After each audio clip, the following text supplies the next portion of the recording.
Jai Shri Ram. Text completion here. Okay, let's see.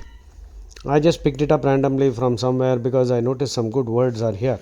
Let's see how good this one is. Blank one, solidified, liquefied, ostracize. Ostracize means to throw out of society, excommunicate. Black ball, BLACK BALL. Blackballing somebody means to throw him out by voting him out of the boardroom. So that's blackballing. Kick him out. Kick him out. So ostracizing is excommunicating. Pariah, PARIAH. Pariah means an outsider. So castaway, CASTAWAY, outcast. A castaway can mean a person who's been thrown out. It can also mean a person who is marooned at sea. I think there was that movie Castaway, Tom Hanks. So castaway means marooned at sea, MAROON. Marooned means lost, shipwrecked. Robinson Crusoe, if you remember. So castaway has two meanings: a person who's been thrown out of society, or one who is shipwrecked at sea. Okay, outcast. So ostracize is an important GRE word. Okay, blank two, locals, inhabitants, wayfarers. Now, who's a wayfarer? That means a fellow traveler. So, wayfarer actually means a person who travels on foot. Though it is in an implied sense a fellow traveler. Wayfarer literally means a person who is traveling on foot, who's a nomad, who's walking around, who's an itinerant, peripatetic. Okay. So, let us say, reaching Hers Island, they built a fire and camped there for the night. But in the morning, Justice's hands were frozen. Okay. The bitter cold had now dashed the river, and the two dash passed over it on foot. Do you have to read the rest of it? I think the answer for the second blank is already wayfarers. The first blank, bitter cold had now dashed the river, solidified. That's it. बहुत आसान है बेटा, असली GRE ऐसा नहीं रहेगा. Let us look at the second one.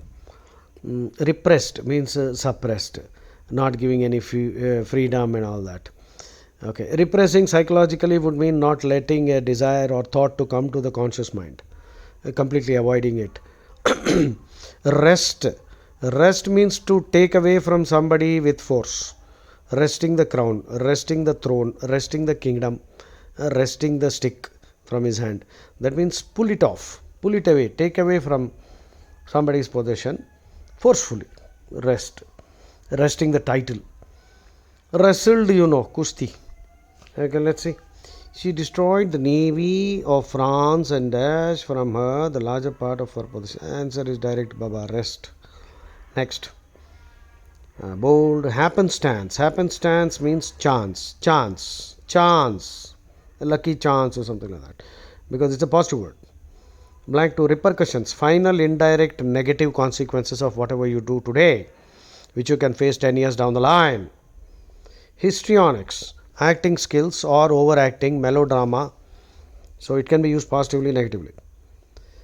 Whether invading the country was a dash idea or not, the dash can still be felt. Okay, the answer, you don't even have to read the rest of it. Second blank, the answer is repercussions. First blank, whether invading the country was a dash idea or not, sound idea. Well, sound means sensible. Okay, next one.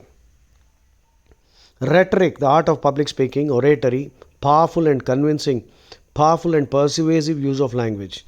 That means you must have a good vocabulary, and you must also know how to employ reasoning to convince the listeners. So that's the art of rhetoric. Actually, in rhetoric, three concepts, as Aristotle put it. Of course, in Vedic times, rhetoric was taught to the students also. Many rhetorical skills were imparted in the Gurukulas. So Aristotle said, for rhetoric, good rhetoric, there are three elements: ethos, pathos, and logos. Now, ethos means literally the meaning of the word literally in English as far as GRE is concerned. Ethos means culture, the defining characteristic. But Aristotle was not using it with that meaning. Ethos he meant was the speaker's credibility. If you are a person who is highly qualified and who has delivered, let us say, 500,000 lectures and blah blah and all that, then when you speak, people are likely to listen to you because of all those credentials that you have. So that is your ethos. That is ethos. That's important. Then Aristotle says pathos. Pathos means the emotions that you can arouse in the listener. If you can speak in such a manner that the listener speaks aroused, provoked, instigated, or stimulated, whether positively or negatively, so that is called pathos. Actually, the word pathos in the English dictionary and as far as the GRE exam is concerned, pathos means sorrow, badha.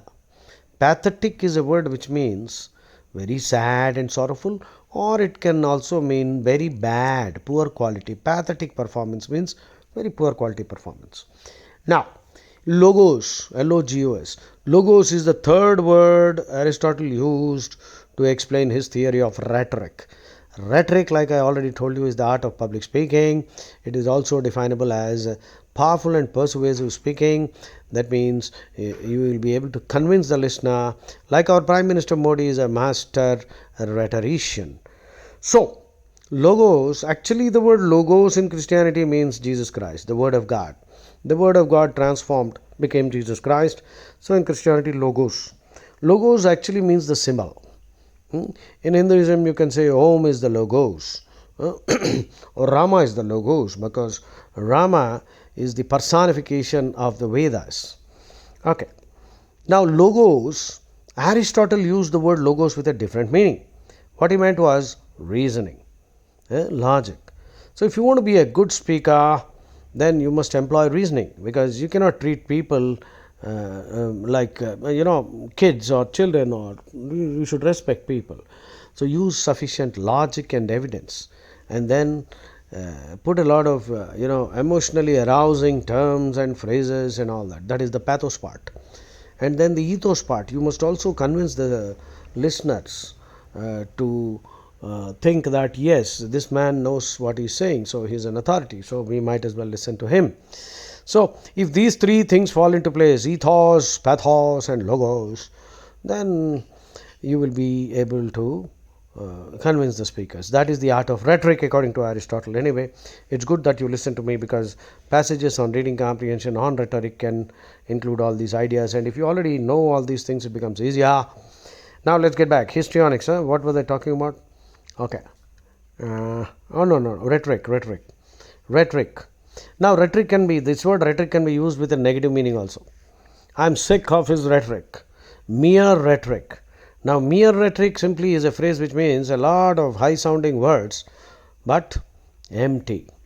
Big, statements, inflated, exaggerated, but they're all empty, no meaning, they're not going to follow up. So, most of the politicians are, fond of making big statements, but they don't follow up.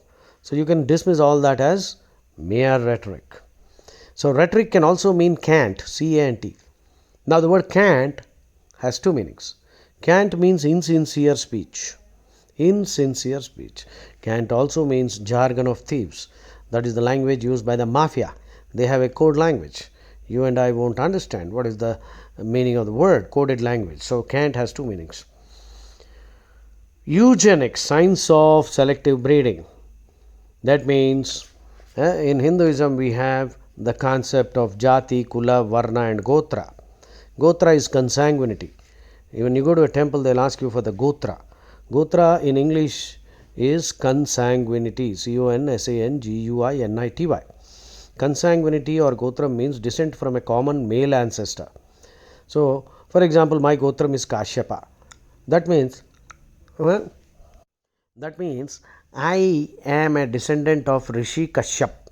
So, I am not supposed to marry a girl who comes from the same Gotram, Kashyapa, because if I do so, it would amount to marrying my own sister. So, in Hinduism, we have a very eugenic concept for marriages. Our marriages are based on eugenics. Therefore, don't marry Sagotra. So this is called eugenics. Eugenics means the science of selective breeding to improve the quality of the race. The opposite is dysgenics, dysgenics, which means bad breeding. When you bring together two weeds, you will produce a super weed, which will destroy the crop. So philosophic, all big philosophy and big thoughts and exalted ideas. Soporific, putting to sleep. Appalling, shocking. Daunting, scary, threatening. Daunting task can also mean a task which is very difficult or requiring great courage and effort. The Nazis' obsession with dash experiments stands out today as one of the most dash of their philosophical beliefs. Take some time, work on it. I don't think it's difficult. Pause. I think the answer is eugenic, one of the most appalling. Okay, that's it. That's what makes sense. So the Nazis were experimenting with eugenics. Okay. Now, I don't want to get into a debate on the Hindu system of Jati, Varna, Kula, and Gotra. That's a very interesting topic. Unfortunately, many people with very little knowledge on these aspects of Hinduism tend to attack and criticize it as discriminatory. But that is not true. That is not true. The foundations are profoundly scientific. So, some other time, do ask me, I will explain it to you, or watch my YouTube videos on Bhagavad Gita. All these ideas I have discussed in great detail. Next, let's look at the words below. Bellicosity. Bellicosity means aggressive, warlike, always itching for a fight. Then insubordination. Insubordination is the act of indiscipline, not following the reasonable orders or not following the orders of a superior. Acts of insubordination means disobedient, not following the orders of a superior. Ordination is the act of making somebody a priest, or ordination can simply mean authorizing and giving orders. So ordination means inducement or sort of induction, installation, nominating somebody to the post of a priest, conferring holy orders and all that. So the opposite of ordination is discharge, dismissal. Okay. After rolling her eyes at her principal's warning, Angie was written up for. So the answer has to be insubordination, because rolling her eyes. So you can imagine the scene when somebody is rolling their eyes. They are trying to convey contempt, disrespect for that person or that person's statement. So the principal is giving a warning and she is rolling her eyes. So now she has to be suspended. She is written up for insubordination, not following the orders of the superior. That's it. Yeah, okay. Keep working. I'm going to post. Don't buy any books like I told you. Keep watching my videos, or at least listen to the audio as you travel, because this will make sure that within a couple of months you will enjoy smashing the GRE questions. That is when you can ace the GRE and then get into the best universities in America. Jai Shri Ram.